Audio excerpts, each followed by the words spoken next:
रविन्द्रनाथ टैगोर की एक कविता याद आती है जिसमें वो कहते हैं कि वसंत ऋतु चली गई, ग्रीष्म ऋतु भी जा रही है और ठंड आ गई है, और जो गाना मैं गाना चाहता था वो मैंने अभी तक गाया नहीं है, और अभी तक मैं सिर्फ अपने वाद्य यंत्रों को ही सजाता और संवारता रहा हूँ। तो उनके कहने का तात्पर्य क्या है कि कई बार हम अपने किसी काम को करने को टालते रहते हैं और हमारा काम वो कभी पूर्ण भी नहीं होता है। और एक कोच हैं बहुत विख्यात, टोनी रॉबिन्स, वो कहते हैं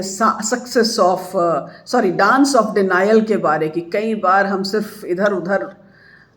कहते रहते हैं कि ये काम करना है, मगर उस काम की ओर कभी हमारा ध्यान नहीं जाता है, या तो हम किसी अन्य चीज़ों में अपने आप को व्यस्त कर लेते हैं या उस काम से बचना चाहते हैं। और एक और चीज़ मैंने कहीं पढ़ी कि हमारे मस्तिष्क में एक लिजर्ड ब्रेन होती है। एक लिजर्ड ब्रेन एक हिस्सा है जो कि हमें सामने आने से, किसी काम को लेने से हमें रोकता है। वो हमें फियर और उससे घबराहट वाली स्थिति में रखता है, या उससे कहता है कि बच के रहो, ज़्यादा सामने आने की आवश्यकता नहीं है।